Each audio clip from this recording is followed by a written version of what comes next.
And with that, I want to introduce all of our panelists that Ebony kind of did a quick run through, but I'll do it again. Gabe Ewing Del Rio is the president and CEO of Homeownership Council of America. He'll be followed by Jennifer Murphy, who's the vice president of Climb programs.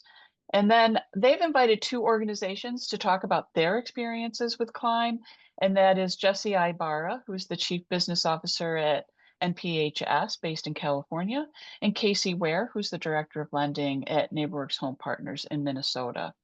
One thing I do want to alert everybody to, Jesse very graciously came on with us today. He does have another event that is going on that he'll need to leave early for. So we're going to have him, when he does his presentation, I'm going to ask you again, if you have any questions for Jesse as a result of his presentation, that you go ahead and get them into the Q&A, because we will ask the questions for Jesse before he leaves. And with that, I'm going to hand it over to Gabe for his opening on this presentation. Gabe, take it away. All right, thank you, Ellie. I'm just putting in the request here to try and get my PowerPoint shared, and hopefully that will work. Oh, yep, looks like it's in. Okay, so let me bring this up and make sure that's good to go. Good to be with you all today. We are. Let me just start off by saying we're another nonprofit organization who really is in this mission for you. We just do things a little differently in that we work with organizations around the country and a lot of lenders around the country to expand lending among underserved communities. And so that's really our mission: building equitable access to credit for America's underserved communities. And we do it through and with lenders and nonprofits that are focused on providing lending solutions to LMI and minority communities to provide credit access to home ownership. We actually also occasionally get pulled in on working for things that are not home ownership. We've done some small business lending initiatives, overall lending initiatives for like consumer lending, for instance. And we find, I guess, what our takeaway from that is that the other types of lending aren't as regulated as mortgage lending. So if you can handle mortgage lending, you can handle small business and consumer lending because it has less rules, less steps, less forms, less everything. It's a little bit more straightforward. So a little bit about HCA. We are a national nonprofit organization. We bring unique experience to this in that we've all on the team, we've all run HUD-approved organizations, CDFIs, for-profit mortgage lending shops as well. And so that's given us this different approach and experience to just bring to all the groups that we work with. And we've always focused on this angle of the work and whether we were working on for-profit or nonprofit. And so that's the kind of experience level that we bring. And each of us have decades of experience. So we used to give the total of years, it was 150 or something, probably more now. And but we bring a lot of years of doing that to all the folks that we work with. And the real proof is in the pudding. And so we've got some of that pudding on the phone today in Jesse and Casey, organizations that are on the nonprofit spectrum that have really done well with their programs and grown their lending. And we were honored to work with them to help them do that. And so that's where we look back and we like to see impact. We like to see that it was effective. Here's our years of mortgage experience there. So a little bit about our experience and our leadership team. You can go over that later. It's boring. And then this is a quick slide on HCA. Who are we and what do we do? Really, we have these programs. Climb is community lending initiatives in mortgage banking. That has been our core program since 2019. And so that's where we provide technical assistance to lenders, CDFIs, and some HUD-approved housing counseling organizations. We have been really active in the lending space, and we're lending geeks. And so that's really what Climb is built on, is us working together to increase the bench of our partner organization, whether they be for-profit or nonprofit, for the purpose of increasing lending to these underserved groups. And so that's Climb in a nutshell, and you'll hear more about it today. We have our equity certification. We have created a certification for SPCP providers. We've got a new certification coming out for affordable lending providers that will be applied to the entire industry. And so that's a certification really focused on products. And do you have the products that overcome the standard obstacles to credit that underserved groups, whether they be all or some of those groups, face? We have our national DPA solutions platform. That's a really neat thing where we didn't intend to get really into the direct service space, but we provide this platform primarily with for-profit lenders, and it essentially unlocks down payment assistance provision for our partners, and it challenges them to do more for their communities. So that's a little bit of a teaser on our national DPA solutions. We have a webinar on that if you're interested in it. And then finally, our lender services. So we have been called in to CDFIs to either be interim management or to be ongoing service providers, and continue to do that today. And so I guess this is one where we twist into a bit of a pretzel to meet the needs, which are usually pretty small. I mean, in volume wise and niche, different for a lot of folks to handle. And we can handle it because our team, there's really nothing that we haven't seen or done in this space. And so we have stepped in and helped organizations get through leadership changes. We've done CDFI reporting, we've done applications, and ongoing, we provide underwriting and quality control audits for a CDFI or for a lender. Most of the for-profit groups that do that need big volumes, and so we ended up twisting this pretzel and keeping it because we saw that groups out there really needed something at their scale that would still get them through that time. Here's some examples of our Climb engagements to kind of circle back to that. So CDFIs becoming mortgage brokers, that's a big one for this call today. Or maybe a broker that is what we call stepping up on the lending ladder we're going to show you, but becoming a correspondent lender. A mortgage broker focuses on the origination aspect, and a correspondent lender is actually responsible for more of the transaction, can be underwriting, usually is always processing, and will also be closing. And so there's different forms of correspondent, but you'll see in that lending ladder. I'll explain it later. We've helped investors build out delivery systems and work with nonprofit folks, work with HUD-approved housing counseling agencies, formalize a plan for those products or programs. We do a lot of plan writing or product work where we are writing the guidelines of the down payment assistance product or a mortgage product. We are helping to create the program. In other words, how is that product then delivered? Who do they partner with? What are their strategies? And we have always, to speak to the NHRC group, we have always included and folded in HUD housing counseling to all of that work. Even in our national DPA platform, we built a fee-for-service model for HUD-approved housing counseling to make sure that that consumers receive that service and that it's paid for. So we really take that approach. We've done all kinds of different solution types in that, from small dollar loans to special purpose credit, which is focused on racial equity, to just general down payment assistance or affordability, things that are national all the way down to something that's really hyper local. And so you name it, we kind of work on it as long as it meets our mission and it's focused on those groups. All right, so we like to put this lending ladder up for nonprofit partners so that you can kind of visually see the steps in lending. And this is a more organized way to sort of approach it.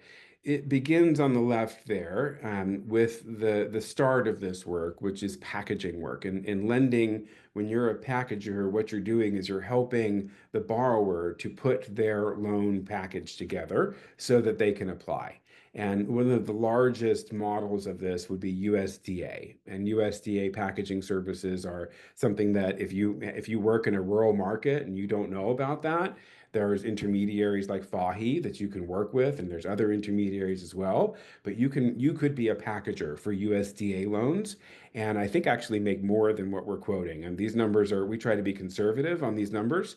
But you can make, decent revenue just helping the borrower put together their income, asset, and application information.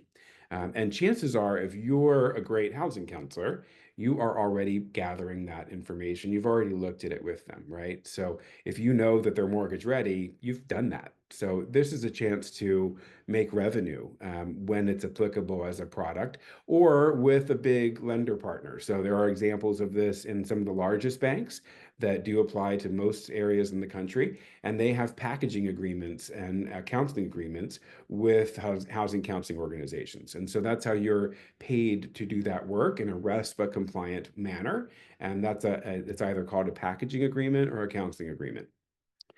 This next step up, and you can sort of see an example of the fees there, right? It gets more for the USDA packaging. You can make double that. So there's a good money making in just packaging work. One thing we like to remind folks is that you don't have to have a license for that work. It is kind of just fee for service. It's a contract to complete actions. And another thing, well, actually, no, DPA administration is the next thing. Sorry. So the next step up the ladder would be DPA lending. So that is providing a non-regulated loan product. We in the nonprofit space and in down payment assistance lending are mostly exempted from most things. It depends on the product and how it works. But when you're, giving a forgivable loan away, for instance, or maybe a down payment assistance grant or a closing cost assistance grant, those are often have no compliance whatsoever. And they do get more complicated. A lot of down payment assistance is fully repayable, and then it's a second mortgage, and it must comply with all mortgage rules and regulations. And so the range of complexity does range there, but it is a widely unlicensed space. It doesn't get treated the same way as a bank or a mortgage bank gets treated for origination. And the origination activity itself, because we have seen some confusion in the marketplace, actually takes place with the first mortgage by and large. So there is a loan officer attached to the file with the first mortgage that is using that file or is the originator for the file, and they're the actual originator on the down payment assistance. So if you ever get into a licensing argument about it, it's probably because people are confused around who is actually originating the loan. You, as a nonprofit DPA provider, do not need to have a loan officer to originate, in-house. I mean, you don't need to have your own loan officer working for you to originate that loan. You can work with outside third-party loan officers. They would be doing the first mortgage that's appropriate. They're paid to do that work, and then they would be the originator on your behalf, and you would be the lender in that case, or the grant assistance provider. There are some fees that you can make. You see that, sorry that it got cut off a little bit there, but 250 to 1750, pretty standard to be, per transaction fee to be, $500 to $750 on DPA. That doesn't always get charged, by the way, to a consumer. My favorite way of doing down payment assistance fee generation is to charge the fund. In other words, make the source of funds, charge it to that, and don't charge it to the consumer. If you can do that, that's a great way to do it. And you can still, if you need to, charge the consumer. In any case, you do get paid for that work. You shouldn't be doing it for free because it is complex and it does require some compliance. And so you want to do it right. And doing it right means you have to have trained people who know what they're doing and take care of your customers. And so anyway, you want to get the most fees you can in there for DPA. It certainly gets a lot more when you take this next step, the green step there. That's mortgage brokerage. So standard mortgage brokerage would pay at least 2%. It's usually 2 to 3, maybe 3.5%. I think the industry average is close to 3%. So 2% is on the low side. When you do that, by the way, as a broker, you will get lower interest rates, printed for your consumer. So that all gets baked into the interest rate at some level. And when you sign up as a mortgage broker, you set that origination amount, and those that set it at 2% will have better rates for their consumers than those who set it at 3%. But in all cases there, you're still making some percentage origination on the first mortgage. And so that's why we quote the 3,000 there. That's based on $150,000 first mortgage loan amount. That's really low these days, right? So, I mean, we've had this chart for a while. But I would say if you have a $300,000 loan amount, it's double that. So you're talking about at least $6,000 in revenue. And again, coming from just the origination aspect. And when I say that, I mean, what's a mortgage broker responsible for? They're responsible for providing the income and asset application documents, filling out the application itself. So all of the borrower docs, right, plus the application, and they select the product and they upload that or submit it to a lender. The lender, and they also perform some of the first disclosures as well. Very easy from an inexpensive computer system to do that work. Then it goes to a lender who is performing the processing, the underwriting, all the quality controls, verifications, you name it, and they're actually closing the loan. That's in the mortgage broker transaction. And so in this case, there's not a whole lot of work and a whole lot of responsibility to just get into origination. It does require a license though. And so if someone on staff needs to be licensed for it, the organization would be licensed for it. You would be signing up for wholesale partners that are lenders that you can originate loans with. That's the kind of work that goes into becoming a mortgage broker. The next step on the ladder is when you become a non-delegated or what we call mini correspondent. That's when a lender lets you do most of the work. You get some additional fees for that. Like if you do the processing, then you keep the processing fee. If you do the closing, you keep the closing fees. And so that work gets delegated to you, but the non-delegated aspect is the underwriting. And so the underwriting is kept at the lender, and this means that you don't have the same risk level. When you perform the underwriting, you might have to buy that loan back if you get it wrong. So the risk level is a lot higher compared to just being an originator. But these two green sections here keep the risk delegation with the main lender, who is the lender of record.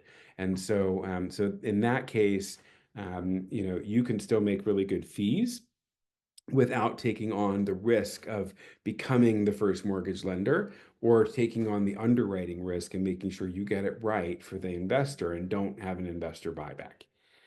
When you get into the two blue sections, the first dark blue section is about correspondent lending, full-on correspondent. You are, in fact, doing everything in that case. So you are delivering loans straight to an investor. And that's who's buying the loan at the end of the day. But you're responsible for delivering them a complete loan that is made with exactly their terms and priced correctly as well. And so you're doing everything from pricing the loan to underwriting, processing, closing, originating, everything. Now, when you do that, soup to nuts, full provision of service, you're making, at least 3% plus fees. So it's substantially more revenue. It is also substantially more risk and responsibility. And the final step in this ladder, which there are very few examples of in the nonprofit space, is when you're a direct lender, seller, servicer to the GSEs. And so that's where you've been approved by Fannie, Freddie, Ginnie, maybe all of them, to be a direct lender and to sell them loans directly. Also, you have to be approved as a servicer. So whether they keep that servicing or whether they outsource it, they still have to go through all of the approval process as a servicer because they don't just provide seller approvals. It's a seller servicer approval. And so that is significantly more complicated.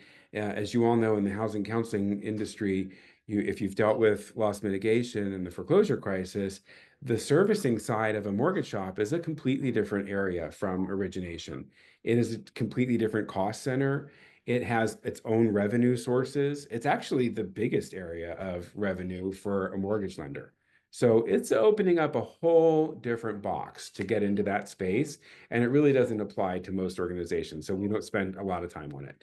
But we have worked with groups to get to that level and taken groups to that level. I would say Fahi is the best example that we worked with who's a large nonprofit in 17, 18 states, something like that. And we worked with them as they were getting their Fannie and Freddie approvals, just to help them prepare, help them. There's so much to do from a compliance perspective, and we were one of many folks that were working with them and their internal staff to help them do that. And they were fantastic, and they've kept it up since. Here's a quick overview of sort of our process, our approach. We start off, of course, with the organization's goals. That has to be set up front. So what are we doing? What are your goals in climb? What do you want to accomplish at the end? What success look like? Then we start in our preparation with organizational research and analysis. So we get as much as we possibly can from you, from annual reports to audits to financial statements to licensing to org charts, everything you've done with CDFI, portfolio, loan products, housing, anything we can get our hands on, so that when we come and we say on site, but this is also mostly done by Zoom these days. So, but we're open to either way. We do both on site and a series of Zoom sessions. And that's the discovery and planning sessions. And so that's where when we come in and we work with your team, it usually is a team of people from the organization, whether that's a major national lender or a small nonprofit. It's going to have the leadership team and the team that are working on this program, whatever it is we're working on there. And then you're going to have our team on there too, which is folks like Jennifer, myself, and Dawn, and our subject matter experts. And they're going to be on representing different areas, but also just adding to your bench throughout that time. They will have reviewed everything in that organizational research and prep, and they'll be with you for every step of that planning. And so I like to say in these, we take the engine apart, we examine every piece of the engine, we talk about what that piece looks like for them, what it looks like for other organizations and companies, and where they want it to be. And then we put the piece back with a plan. And then we put the whole engine back together, and all of that gets documented into a plan. And that's what we call the TAP, or the Tactical Action Plan. We don't want to make a document that's just strategic for you. That's too high of a level. We are specifically focused on tactics. In other words, what do you have to do? What are steps 1 through 40 to make this happen? That's sort of more applicable, and it's where the rubber meets the road. So you will have already decided strategically that you want to go in a direction. We're really how you get there, right? How do you do it? What are all those steps specifically, and in what order? And what would you advise? And what are the options? And who does what? And what are examples of that? Those are the kinds of questions organizations have, and we're there at every step to make sure you're well informed, you make a well informed decision, and that it's well documented as well, so that you can execute it. Because at the end of the day, it's not us doing it; it's you doing it. And that's where at the end, we're a little different in that we don't just deliver a plan or a work product, even though most of our scope is taken care of at that time. And I forgot to mention the milestone tracker. The milestone tracker is a project management tool to help you track all of those things on that list. And so we actually give you a tool to help you manage that within your own team, and you assign who does what for each of those different steps. We then will pull that up in this follow-up support, where we don't want to just leave you with a plan. We want to make sure you get there. So we include in all of our scopes coaching sessions. And so you've got at least, a handful of coaching sessions that you can deploy over up to a year period. And that will be where we come back, we check in, we see how you're doing on your milestone tracker. We also, what I say, block and tackle. So, in other words, we'll deal with consequences or changes that the organization is dealing with. And so, because there's always something that comes up, a new program, a new shiny object, a loss of something, whatever those things are that are just normal occurrences for an organization's life and operation. We get on your bench and we work through them, and we say, what does that mean for this plan? What do we have to change here? What do we have to reorder? And how can we get you back on track or ahead of this, or out in front of it, right? And so that's what we do with our follow-up supports and coaching. And I think that's it on our for next steps. Certainly follow up with Jennifer. You can set up an appointment. Gabe, Yep. you used a different PowerPoint than we had prepared, so you forgot to introduce Jesse. Oh, here it is. I'm just at the wrong. Okay. So I'm I'm on the wrong slide. All right, so Sorry, I'm Casey's not on that one. okay. I'm going to tee it up for Jesse's going to go first, and then we're going to have Casey, and they are going to talk about what their organizations did and how we helped them. So Jesse, take it away. Thank you, Gabe. Thanks, I just want to Jennifer. remind everybody to make sure if you have questions for Jesse, get them into the Q&A while he's speaking so that we can get the questions asked before he has to go. Thanks, Jesse. You're welcome. So when I was asked to be a testimonial for this program, I was jumping at the bit because I feel, without HCA, we wouldn't be on this trajectory that we're on. To give you some background, I'm Jesse Ibarra. I'm with MPHS. We're a nonprofit based out of Southern California, mostly serving the Inland Empire. So that's like San Bernardino, Riverside counties. We're a smaller organization. We're a HUD counseling agency. We are CDFI. We're a community developer. Most of our community development work has been scattered site infill development. And we started utilizing manufactured homes. The homes behind me, I don't know if you can see my screen, but it is a manufactured home. We use MH Advantage and Choice Home. And we decided to launch our own dealer, right? Become a dealer instead of working through a middleman to access these for less, and also hopefully provide access to other developers, smaller BIPOC developers, or folks doing infill or trying to do infill the way we were, more affordably. And when we launched this social enterprise in 2023, we didn't realize that the developers that were going to be reaching out the most were not the developers we were thinking in terms of, just guys trying to, or gals trying to build something for sale or primary homes. It was accessory dwelling units that low-income households, clients that we were already serving, were interested in developing. These manufactured homes provided a lot of benefits, not only cost savings, but construction management risk mitigation. And the issue was a lot of them just couldn't afford the financing that was available at the time. We only at that moment, the only financing available was essentially HELOCs and cash out refinances. With the interest rate environment, folks weren't wanting to do a cash out refinance because they didn't want to mess the rate that they currently had and increase that. And HELOCs were a little complicated for them, and they didn't quite understand how they were going to work through the draw schedules, and because they're typically on a variable rate. It was a bit confusing for folks, or they were nervous about taking on that sort of debt. So we as a CDFI have always relied on just grant for the most part. And we knew if we wanted to get to the next level, we were going to have to feel comfortable and confident taking on debt if we were going to be able to grow our CDFI. And especially, I'm glad we did it because, as you know, now this current environment is even more cumbersome in terms of, hoping that we get some sort of federal funding infused into the CDFI could be a lot more difficult. And so this approach was so important. We didn't even realize it back then how important it would be in the future and beyond. So again, we had this issue and we didn't know what to do. So we reached out to Gabe and HCA, and they really helped us not only determine what exactly the goal should be, but how to get there. And so it was really a soup to nuts approach. So we came to them with like, hey, this is the issue, right? We want to get some financing that's affordable to folks to access our manufactured accessory dwelling units. So they said, well, we need to know what the data is. So can you provide us with some data? So that's what we did. We dove in deep, looked at our clients, looked at the local market, and then they helped us essentially back into a product that was going to fit the needs of those clients in the communities we serve. This included everything from what's the maximum interest rate we can charge?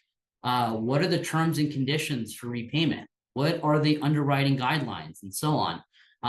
They helped us create the guidelines, the matrix, like just the flow from entry, from the point of entry to closing, and even beyond on the servicing side. They helped us think through all of that.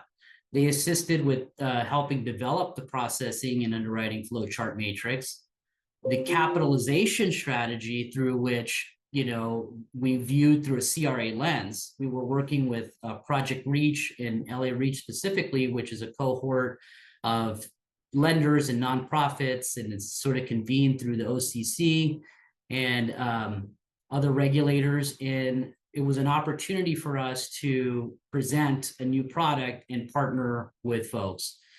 We didn't even have a template for what it would look like in terms of what was going to be attractive to these investors and what kind of agreements do we need in place.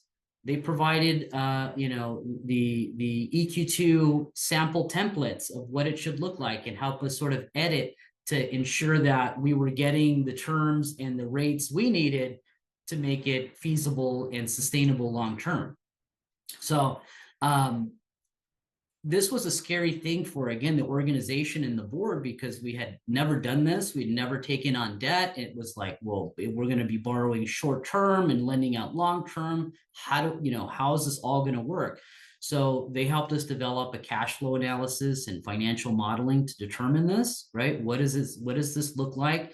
They helped us look at, you know, the optimized revenue strategies, meaning where are all the points that we can earn revenue on this? Everything from loan origination to servicing to even making money on the sale of the units to the consumer and beyond, and even the spread on the, you know, from the amount we were borrowing to the amount that we were going to be lending out.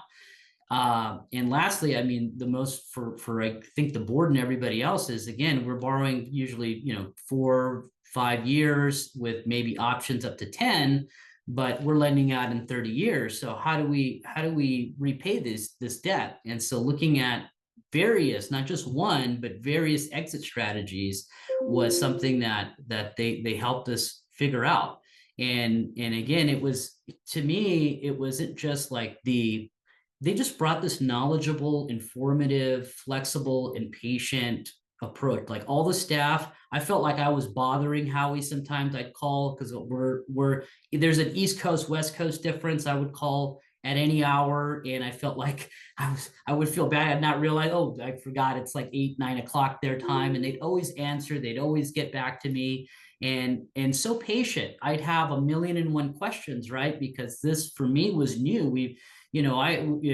I'm very experienced in the lending world, but have never worked secondary market and securitization and some of these other things we were talking about were unfamiliar to me, and I didn't know in great detail how they work. And their approach was just, hey, don't worry, we know how this works, and they took the time to go through it all with me, and even help present in certain cases to funders and or a board to help them feel confident and comfortable on taking this endeavor on.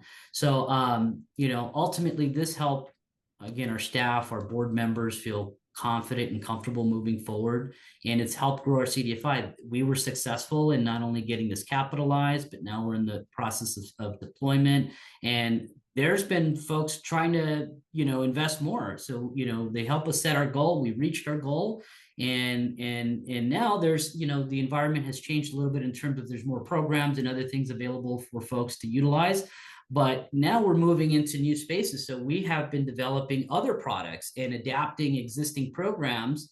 And we're doing all of that because of this exercise. So this one exercise really has opened up this door to the future of NPHS and our ability to grow our CDFI. And I'll just stop there. And if there's any questions, I'm happy to answer them, but they were God sent to us. So we appreciate everything y'all did. Thank you, Jesse. Yeah, there aren't any questions, so we can move forward with Casey. Hi, my name is Casey Ware. I'm the Director of Lending with NeighborWorks Home Partners. We are a nonprofit organization in St. Paul, Minnesota.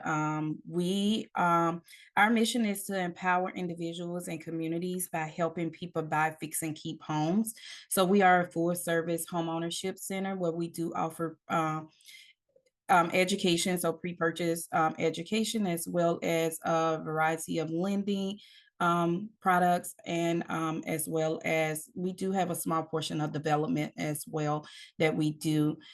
So with NeighborWorks, we actually, when I first started, NeighborWorks had already begun the process of working with Gabe and his team, and was able to get us to a good place where I could step in and actually move forward in the process that was taking place with them.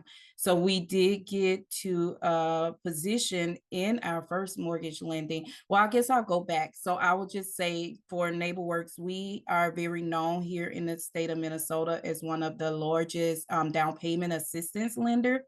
So at any time, we typically run it anywhere from 8 to 10 programs with down payment assistance, as well as home improvement. We have ran up to like 19 different programs at a time with home improvement. So what we was missing in our funding source was the first mortgage lending. So that's when the team actually stepped in to see how Gabe and his team would be able to assist us to bring on this additional funding source to actually help our organization grow in that direction financially. We are a CDFI lender, so we do have access to grants and different products and things like that that we have actually applied for and been able to utilize successfully throughout lending. But what we were missing was actually trying to get a first mortgage product that was successful and that could reach our target market. So we got a chance to partner with Fahi, where we was able to offer some of the low rate interest mortgage products, both first FHA as well as conventional. We didn't really do any USDA loans because of the area that we live in, or that we lend to. Where at that time we wasn't statewide. We actually just became a statewide lender in 2024. So we initially started this in 2020. And so at that time we wasn't statewide. So all of our programs really focus on the Twin City areas, more so like the 11 County area here in the state of Minnesota. But in those areas, it did not cover any rural areas in that location. So we didn't get to utilize them for USDA, but they was very helpful in being able to offer products to our target market, the low moderate income individuals within this area.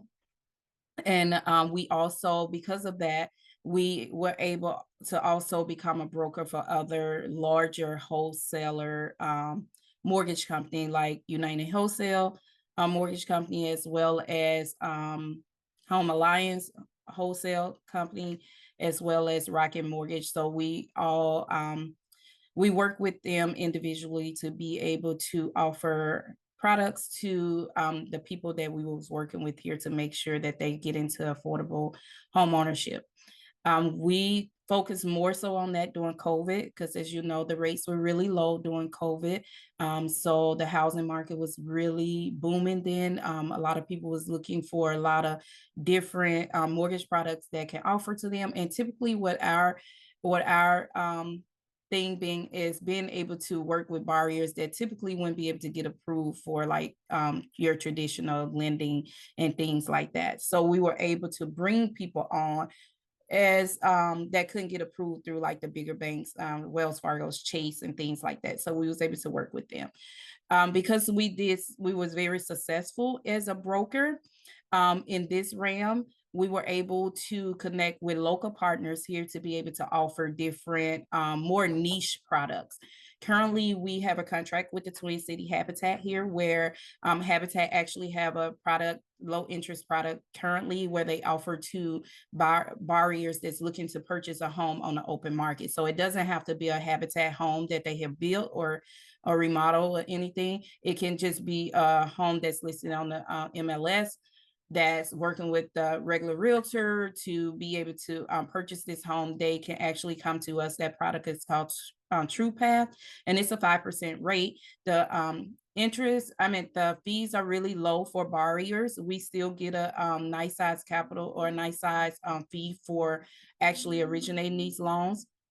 I must say with a broker, we never moved into that mini correspondent level. We actually decided for our organization and the capacity for our team that it was best if we still allowed the wholesale organizations to continue to do the processing as well as the underwriting. Some of the wholesalers would not do the processing, but all of them did take on the underwriting. So as we moved a little bit farther into the local organizations like Habitat, we're considered a mini correspondent. We actually do all of the processing, prepare closing documents, but we do not do any of the underwriting. So that's where we currently are working with Habitat now. That's probably like our number one resource that we go to for our warriors, and simply because we feel that working with this particular product, it's actually helps us to meet the need of our typical people that we would like to work with, our low to moderate income, because most of those Habitat do require that they be around an 80% AMI. So that reaches our low to moderate income barriers. As for that, we have also had some proprietary money, some portfolio loans that we have been able to roll out with CDFI funding that we received. We was able to partner with the local land trust, City of Lakes Land Trust here, and be able to offer a portfolio product to those borrowers that's looking to work with a land trust and to get into homes. So with land trust, the borrower typically does not own their land. They pay a lease fee for the land. They also get a lot of subsidies in order to keep their home in an affordable range, mortgage payment, monthly mortgage payment range.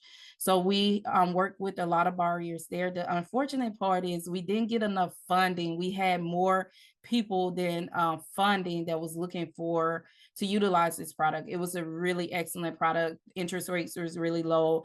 The fees was really low. It did come with additional down payment assistance that can be tied to this program if they utilize the land trust, as well as all of the land trust subsidies that they had to offer as well. This is something that I know that our CEO here has been working through, trying to see how we can diversify our finances so that we can be able to offer another product like this and keep it going because of the need of this product. So that was a major product for us in the last 2 years. And one thing that we just rolled out on Monday, actually, we're looking to deploy some funds, just as Jesse has said, the manufactured home portion of things. We actually just got a large contract through the state of Minnesota. We have $10 million that we have to deploy over 2 years to borrowers that's looking to get into home ownership and purchase a manufactured home. The manufactured home do have to be a fix. The state of Minnesota do not recognize it as if they're in a park, they do not recognize it as a real property. So it's not a real estate. They won't be doing a mortgage, but we still will put a lien on it. So this is an option that has opened up for our organization. It's kind of new for us because we never lend in this space.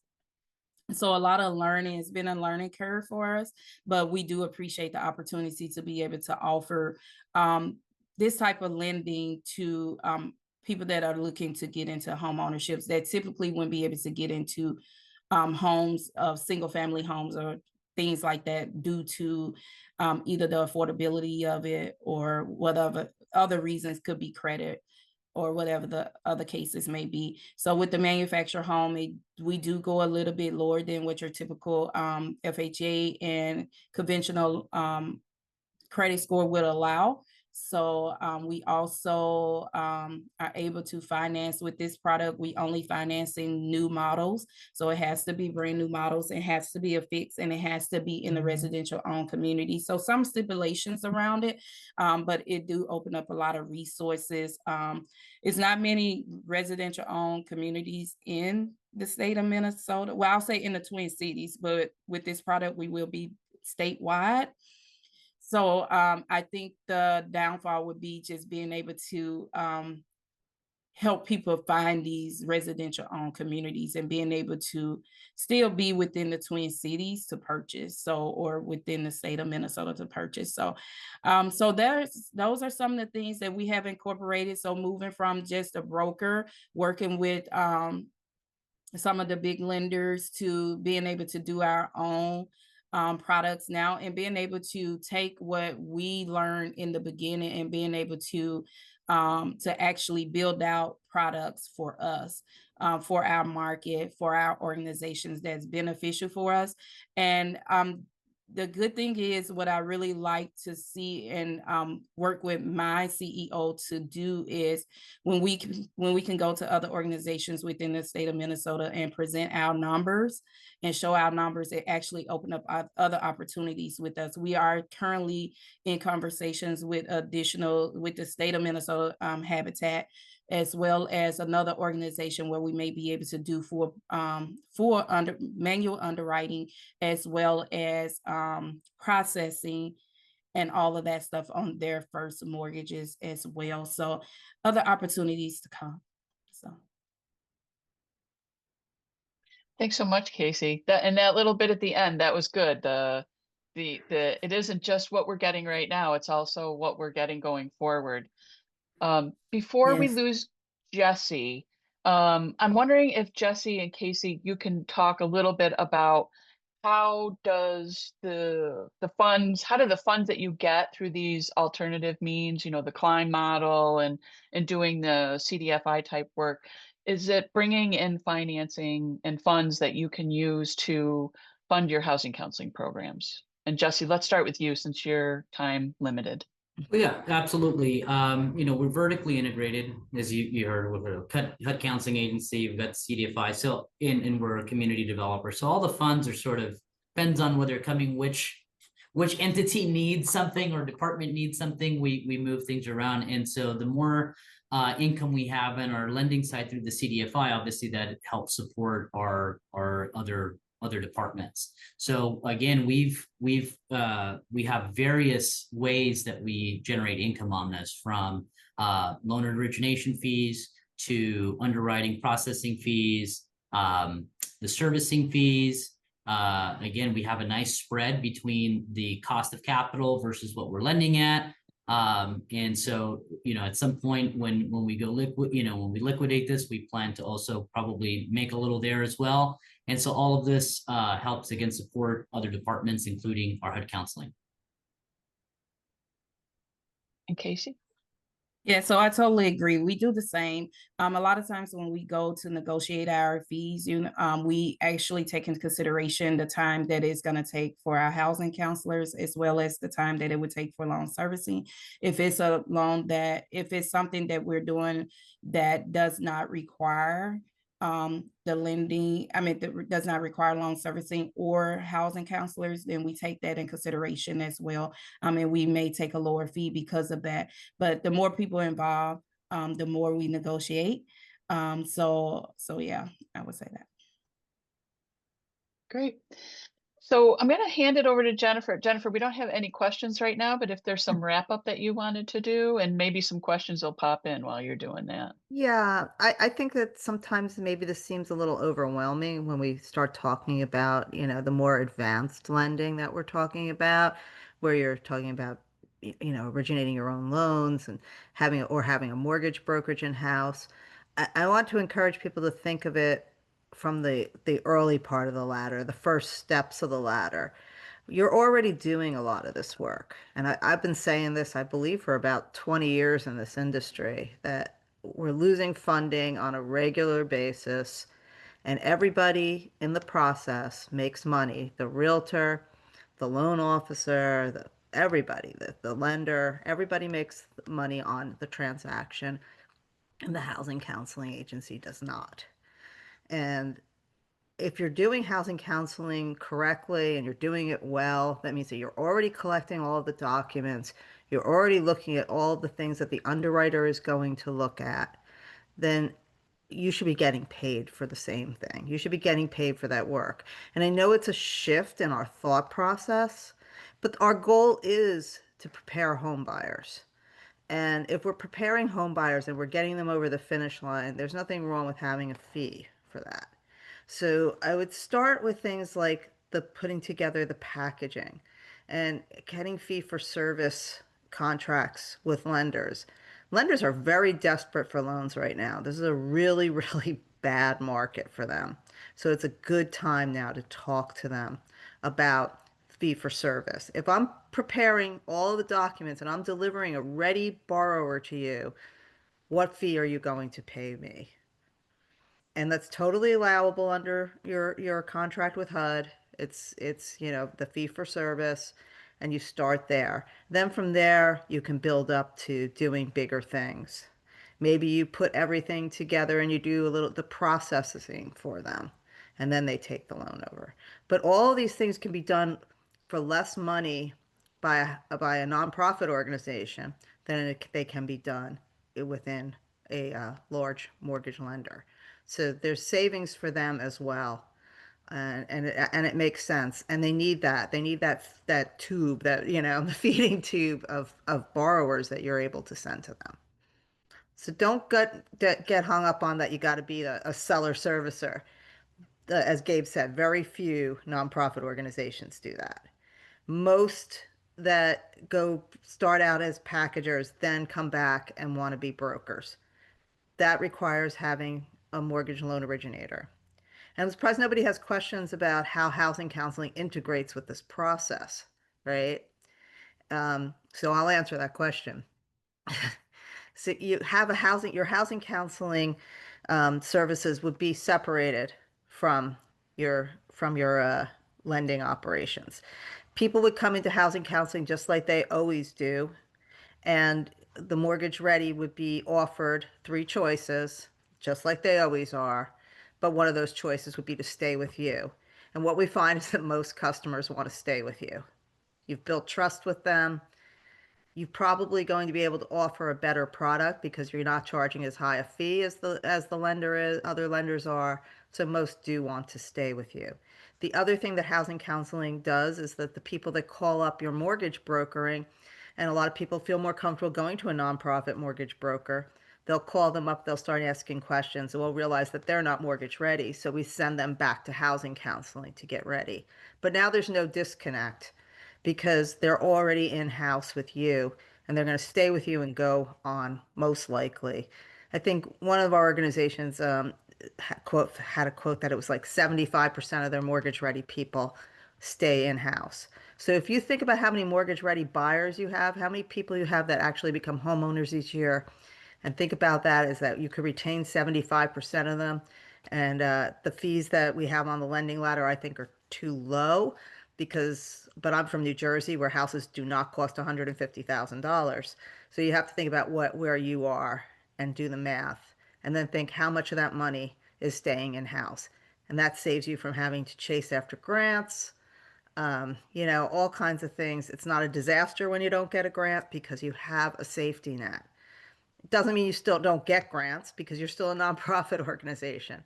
But all of these things, it gives you that sustainability that lets you take chances, like Jesse was talking about, like Casey's talking about. It lets you grow, lets you take chances because you're not constantly worried about keeping the lights on. And that's always been my goal in the nonprofit world, is just to make it sustainable.